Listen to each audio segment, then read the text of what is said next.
Hello, Dave Dog here. Before we get into what's been happening since the last episode, just want to explain what's happening with the director of football. Earlier on, he was bringing in some reasonable 16-year-olds, but recently we've been getting this type of thing. Finn Clapson, 2 and 3.5 star. But what we're seeing more of now is the white stars, and I do not sign on anybody based on white stars. I go off the yellow. The white is supposed to signify that the coaching team or whoever's rating the player isn't sure as to whether they could reach that potential or that ability. If you scout them further, then they will become yellow or disappear. But I am not putting these players into our under-18s team. He has given me probably 20 to 30 players, and I have to go in and click on the player, click on the contract. There it says cancel current contract offer, and that's what I do. So we haven't got anybody from our director of football. Luckily, our new scout, Scotty Scott, has lined up 1 or 2 players, and we've actually managed to sign a very, very good player. So let's just have a look at him then. So here we have the transfers in. We've got all our 16-year-olds that we've mentioned before, and this is the latest one, Tom Sams. We've got our central defender, 21 years old. He's just 21, just turned 21 today actually. It's the 2nd of November today. As you can see by the star rate, 3-star and 4-star potential. He's played some games and we're very happy with what we've got. Heading 12, marking 15, tackling 9, pace 12, jumping reach 12, 6'2", 80 kilos of super determined 17 player. Let's just have a look at where he's been before. He's got a good pedigree. He started off at Huddersfield, maybe not so good, but was Premier Division at that time. Then went to Leicester, and he's been released by Leicester, and we've now picked him up. As you can see there, he's played 3 games with an average of 6.97, and he's not fully fit yet. So big things expected from Tom Sams. So let's have a look how we've been doing then. So in the last episode, we left you after our 1-0 win against Bamber Bridge in the FA Cup 3rd qualifying round. Harrison Hopper with the goal that put us into the 4th qualifying round against York. We'll find out what happened there shortly.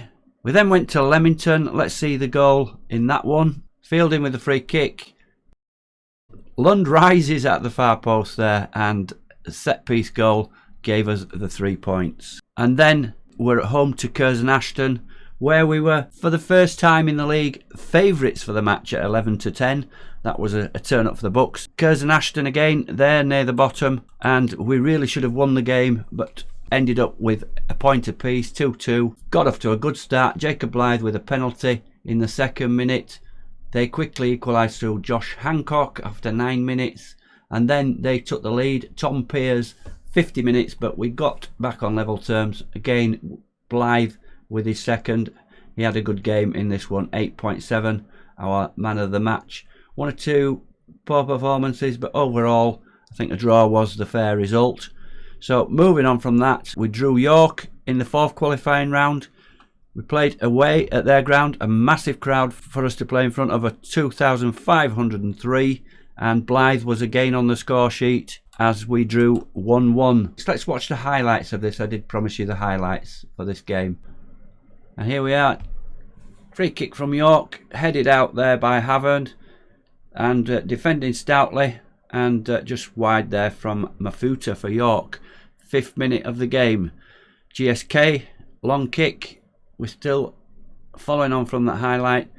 Here's Eddie Church, puts it through, nobody there, poor ball there, and York build up again. So York, as expected, the home team, National League. Caton's free there, misses it GSK, but I do believe, yes, offside.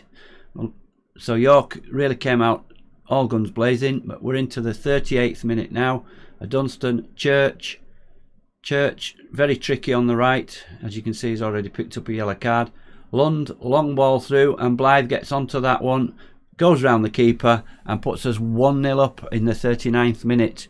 What a goal that was. Here's the equaliser, set piece, nobody marking Sanders at the back post, and 1-1. Then another free kick, and Havern clears. Church heads further. Spencer brings it away. We're on the counter. This is our tactic. Spencer with about for York players chasing him. He enters the box. Spencer plays it to Blythe, but you could see there he's offside. The liner assistant had his flag up straight away, and no chance that was going to be allowed, and we had to go to the replay. But very good play from us, and we were certainly up for that one. So again, the key highlights from this one, our home replay against York. We're in the 23rd minute, long clearance from Sparrow, but well won by Haven there. Staunton coming forward on the left, plays it into the box. Doherty, trickery, pulls it back, and Blythe puts us in front. 23 minutes and we're on top and leading 1-0 in this replay against York. Pie bus for York. York building, and Sparrow with a long ball there. Thomas on the left gets across but shoots wide. Good chance that one for York. Pie bus, he's the defensive midfielder for York, playing well. Everything seemed to go through him. Haven clears away. Blythe beaten to it, and York put the ball through the middle there. There's Caton, and equalises on 41 minutes, and York back in the game. So we kick off. Richmond out to Doherty. Doherty coming in on the left wing, had a fantastic game. Brad Doherty, but dispossessed there by Dyson. Is this going to be a long ball through the middle? This is the York play.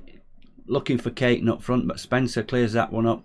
And an aimless ball. And there's their creative player at the back there. Pybus, defensive midfielder, looking for that ball through for Caton. He's got it again. And just wide with that one. And beating the onrushing GSK. Spencer, free kick. Headed out, but Richmond picks up at the edge of the box. Still in the first half. Here's Sams, our new signing central defender. Passes to another central defender, Blythe. Good save, but Doherty with the follow-up puts us in front in the 44th minute. Doherty, as I say, the man of the match in this game. An assist and a goal, and it was a live wire throughout. So Blythe and Doherty with the goals. We're into the second half here. Sams with a free kick, knocks it out wide, looking for the danger man, Doherty again. Doherty comes into the box and hits the post, so nearly a second goal there for Doherty. And we really played well, especially in the second half, but we couldn't get any further goals, and it ended up 2-1. Let's see these highlights just to show how well we played. Looking for Doherty, as always, the threat on the left.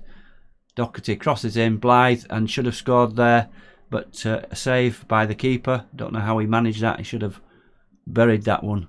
Blythe, that's the trouble with Blythe. He's a top scorer, but he does miss quite a few chances. Spencer with a corner, headed clear by York. Fielding picks up at the edge. Fielding to Haven, to Sams. They've really struck up a decent defensive partnership.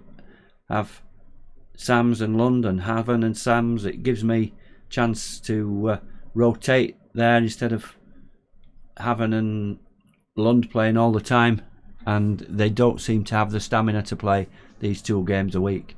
So we've got one centre back in, young centre back. We're still looking for another. We're still looking for players in the attacking third as well. There's Blythe beaten to it though. But 2-1, it was still in the balance. We couldn't get that third goal, and here's York coming forward. Caton looks a good player for them. I think he scored about 13 goals in a struggling team, and they hit the post as well. So it was nip and tuck if you look at the score and the chances. But there you go, 2-1. We're into the first round proper. Let's see who we're playing then. Just before we go ahead to that first round tie, as you can see, a massive crowd at the Horsefall, 1,828 for that York game, and we could probably expect a bigger crowd in this next first round tie. In the league then, Hereford at home, 2-0, goals from Blythe and youngster Lloyd Smith coming on and scoring his first goal for the club. Then we went to Blythe, and Blythe couldn't score against Blythe, and it was 0-0. Then Brackley, a disastrous game against Brackley, 4-1, and Blythe did get on the score sheet here. He actually opened the scoring. I thought everything was going well after 28 minutes, but that man Adam Rooney with a hat-trick. Armson the other goal. A bad performance by GSK at 6.1. Pretty mediocre performances apart from Haven and Lund. Then we went to Banbury. and drew away 0-0. Another non-event game. Defence is on top. JSK back to form at 7.3. He was a man of the match, but again, we're not firing up front. That is a worry. So after those league matches then, we sit in 13th place, 23 points from 16 games. That is 4 points outside the playoffs, where Chorley are 7th. 14 points for Curzon Ashton, so we're 9 points clear of the drop zone. So firmly ensconced in mid-table. On to today's game then. It's Mansfield of League 2 at home in the first round of the FA Cup. And we should be hopeful for a decent crowd today at the Horsefall on Bonfire Night, Saturday the 5th of November. So let's have a look at the team. As we can see there, we've got team news. Haven is suspended.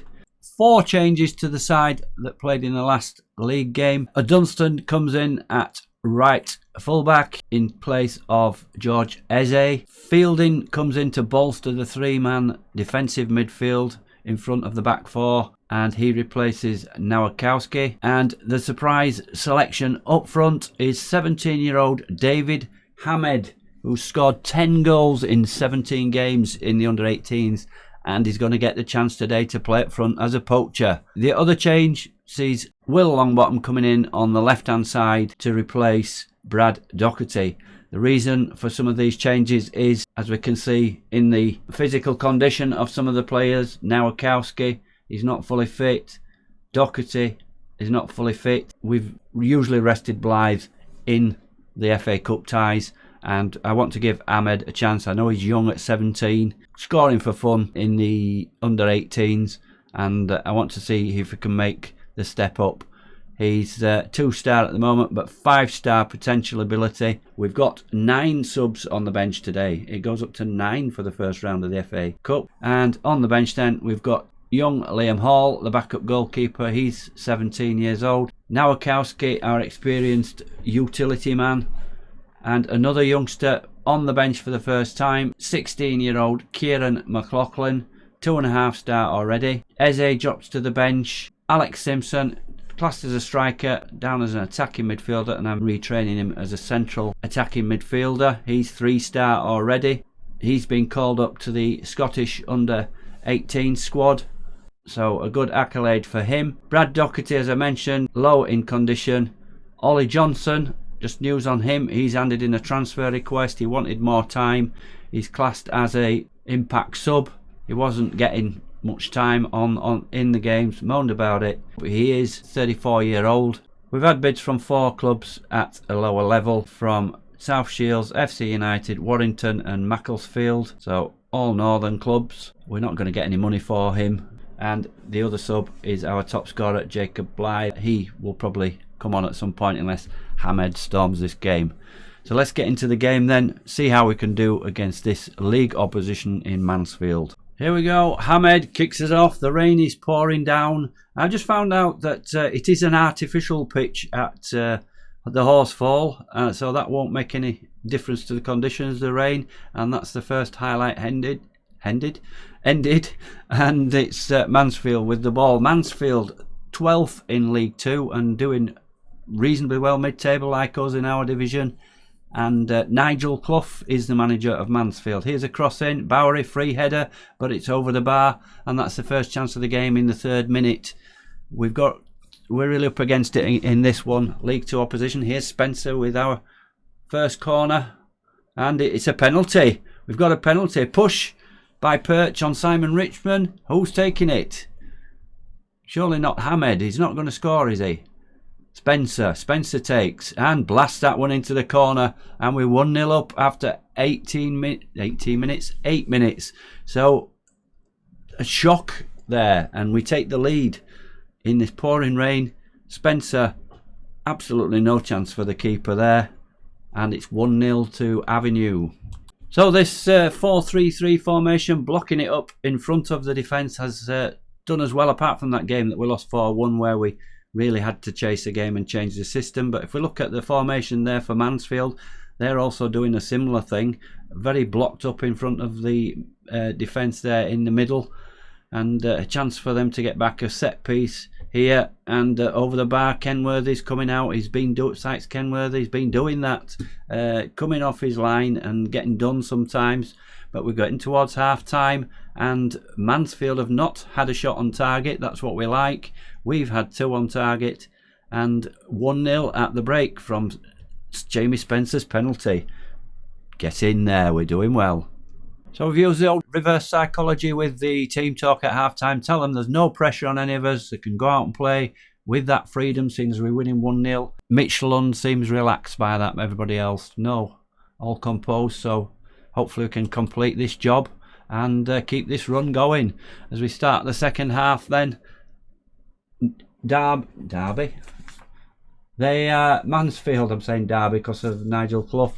And they have quite a good run in the Cups so far. The Papa Johns have won 3 out of 3. It's asking me to move Staunton because he's on a yellow card. Here's a free kick then. Goes in, and GSK's nowhere again, but that's off target. Mansfield have changed to a 4-4-2. So 67 minutes, that's whizzed by. Let's see what we can do. We've got quite a few players tired. See if we can make some changes to our side to freshen things up. So Harrison Hopper not playing too well at 6.3. So let's bring Young Smith on. Dunstan is 6.3. Let's bring Eze back, unlucky to lose his position. We've got 5 subs actually from the 9. Same as the rules for the FL. As we can see there, a lot of tiring players. So both changes on the right hand side. Let's get back into the game then. And it's running away. Could we do this? They've actually had 4 shots on target, more than us now. So they're coming back into the game. GSK, Richmond heads that one down to Staunton. Staunton back to Sams, who's picked up a yellow card. He has really improved our defence no end, young Sams, and a good signing. If we can pick up some more like him, we'll be doing fine, and then playoffs could be in our grasp. Here's Swan going through the middle though. He's come out again as GSK, spreads himself in front of the player, put him off, hits the top of the bar and goes over. And we're into the 78th minute, and Mansfield are getting on top here. Our defence look a little bit slow. I might have to make some changes there as well. Pulls it back, Ashcroft plays it in, Hawkins, and they've done it. They've knocked on the door enough times, and there's the equaliser on 78 minutes. With Ashcroft heading in. So the midfield trio in front of our back 4 are very tired, very poor condition, playing reasonably well at 6.7. We've got worse players on the field. Hamed has certainly not seen him have any chances, but he's only got 6.5. And anxious. Let's see, we've got 13 minutes plus remaining. I'm going to bring Jacob Blythe on, a bit of experience up front, make him target forward now, not target man. I think he is a man, so why can't we call him a man? I suppose they've brought the ladies thing into the game, so they couldn't really call it target man. The midfielders, we've got 2 further subs to make. Spencer's also got a yellow card. Let's bring Nowakowski on for Spencer, and we'll make him a defensive midfielder on defend. So we've got 1 further sub left. Should we leave it for a while and just make it near the end? Let's go for broke. Why not? Let's bring Simpson on for Richmond and put him up in that place where he's been trained for. Make him attacking midfielder on attack, and just have the 2 in front of the back 4. Bring Staunton as a wing back defend, so we're defending more. So we've got that defensive shield of 6 there, and an attacking force of 4. Don't think there's extra time in this game, but we'll see. So that's the changes then. We've made all our 5 changes. Hamed with the kickoff, as the changes have not come into effect yet. Lund plays a long ball up. Hamed, watch him score now. I've subbed him off. Smith, but gives it back to the Mansfield player, and we know what's going to happen here. The experience of the League 2 team's going to come through.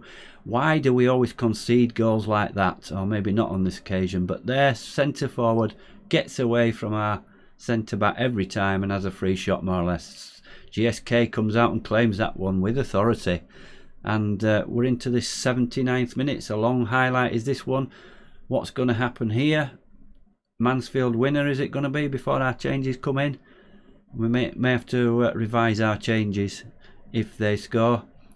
And Ashcroft plays in. Oh, a mistake there. And Swan makes it 2-1. We've been done at the end. do we want to proceed with the tactical changes? They really needed making, didn't they, the changes? So we'll say yes, but we'll go on to positive. We've got to go for this game. We can't just give in. So going positive then. Got extra forward players on. Here's Blythe, header just over, and nearly makes an instant impact there. And it's going to peter out possibly this. Let's hope we can just get a 2-1, not make it any worse at 3. Here's Perch. Close him down, close him down. Here he goes. Swan through the middle again. Oh, he's hit the post. He should have scored there. Eze, desperate tackle. Smith hits him on the back of the head. And there we go. 4 minutes of added time. And Mansfield have come through and won this in the end. They just had too much experience, too much fitness for us. And we're putting a good performance against a mid-table League 2 side. And it bodes well for the future. So, Tom Sams, our new signing, man of the match at 6.9. Lund played well, also at 6.8. We didn't really stand up to the test with the League 2 side, and they were odds-on favourites, so we did rather well at 2-1, taking the lead early on, and lasting out 78th, 79th minute, 2 goals there, wrapped it up for Mansfield, and they rightly progress to the next round. Our FA Cup journey is over. We're going to have to upgrade the team because the squad isn't strong enough, especially in defence. We need probably a right back, another central defender, and another an out-and-out defensive midfielder, as well as the attacking midfielder. Simpson, Smith and Hamed show promise, but they're not quite ready yet for this level, especially League 2. So let's see where we're going to go now from here. So here's our upcoming fixtures then. A confirmation of the crowd against Mansfield, 2,111, our biggest crowd of the season. Quite a bit of money into the finances. Let's have a look then. We've seen quite a lot of cup action. I did say I was going to bring you the Peterborough Sports game, but we're going to play that off camera. I thought the first round against Mansfield was a better game to play. And we're going to play through a number of league games and come back in December. Let's come back with the Telford home game on the 5th of the 12th, unless something remarkable happens before that. But Telford at home will be the next episode. If I could ask you to like and subscribe to the channel. Also, if you've got any comments, please get them down below and I'll respond to everybody. Thank you very much for watching. This is Dave Dog. For now, goodbye.